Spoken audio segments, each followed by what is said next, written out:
네,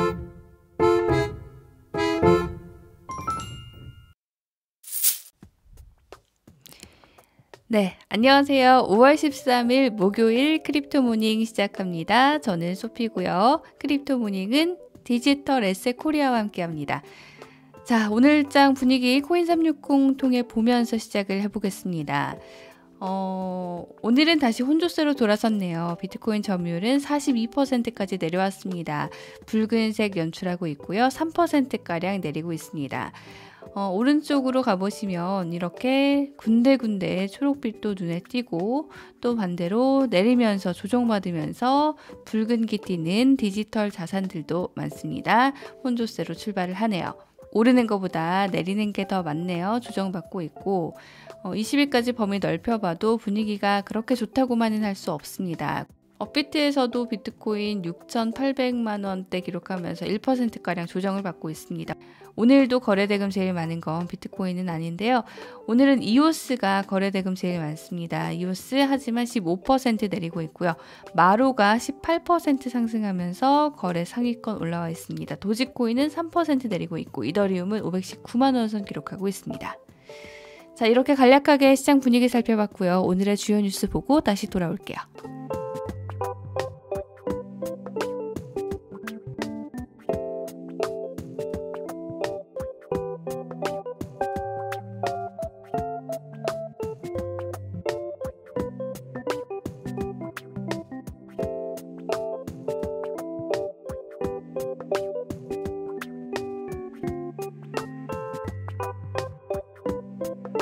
네, 오늘은 스탠리 드렁켄밀러의 이야기로 시작을 해보겠습니다.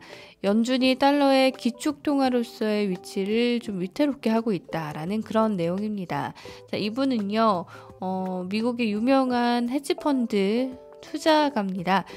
그래서 몇 번 전해드린 적이 있는데요. 이분이 뭐라고 얘기를 했냐면 연준이 최근에 계속해서 좀 경기 부양을 위해서 저금리를 유지하고 있잖아요. 이게 장기적으로는 달러의 건강에 좋지 않을 것이다 라고 이야기를 한 겁니다. CNBC와의 인터뷰에서 이런 이야기를 했다고 하는데요.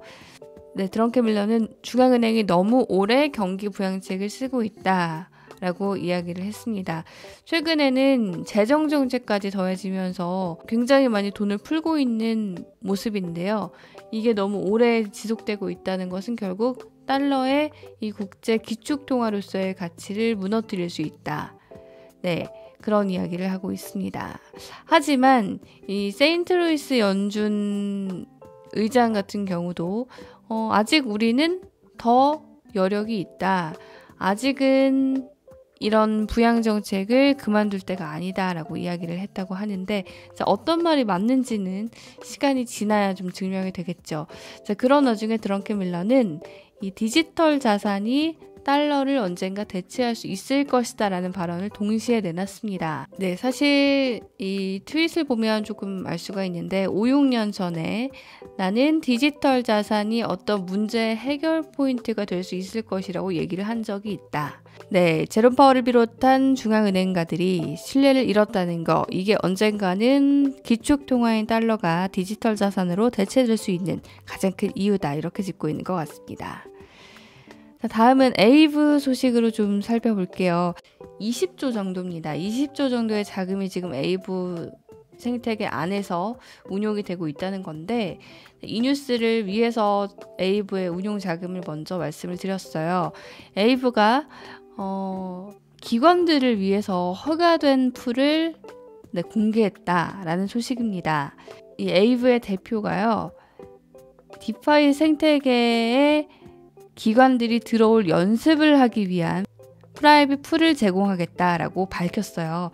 이게 어떻게 밝혀졌냐면요. 한 이 유저가 에이블 쓰다가 이런 메시지를 받았다. AML 워닝이라는 메시지를 받았다. 블랙리스트 당했다라고 이 트윗을 남기니까, 네, 여기에 대한 대답으로 이 텍스트는 실제로는 이제 옳은 게 아니고 틀린 잘못된 문구가 나온 거고, 우리가 다른 풀을 테스팅하고 있는데 거기에 좀 오류가 있었던 것 같다, 뭐 이런 식으로 표현을 한 것 같아요. 그리고 거기에 대해서 이거는 이 기관들이 디파이를 연습하기 위한 프라이빗 풀을 제공하는 시스템을 구축하고 있는데 그것 때문에 나온 것 같다라고 하는 거죠. 자, 그러면서 코인텔레그래프가 에이브의 이 사업을 담당하고 있는 다른 사람과 인터뷰를 나눠봤더니 이런 연습의 장을 제공하는 건 결국 이 중앙화된 금융과 탈중앙화된 금융을 동시에 운용하는 그런 방법에 대해 공부가 될 수 있다라고 이야기를 했다는 겁니다. 에이브를 보유하고 있는 홀더들 입장에서는 이제 기관 투자자들의 자금이 들어올 수 있겠구나. 어쨌든 호재가 아닐까 생각을 하실 텐데요. 하지만 기관이 들어오는 순간 이런 움직임은 끝이다라는 좀 비관적인 전망을 하는 분들도 있습니다. 하지만 어쨌든 간에 이 에이브가 기관 투자자들의 자금을 좀 들어오게 해서 그들에게 탈중앙화가 뭔지 공부를 해라 라는 시스템을 구축하고 있다는 소식.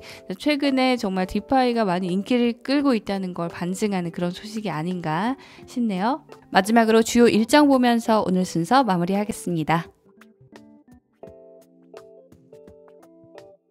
뉴스가 매일 정말 많이 쏟아져 나오고 있습니다. 그중에서 저는 한 2가지 정도만 항상 전해드리고 있는데요. 전해드리다 보면 이것도 전해드리고 싶은데 아쉬운 것도 있고 그러네요. 여러분들도 함께하고 싶은 뉴스나 소식 있으면 언제든 댓글 달아주시고요. 5월 13일 방송은 여기서 마무리하겠습니다. 저는 내일 다시 인사드리고요. 오늘도 좋은 하루 보내시길 바랍니다. 고맙습니다.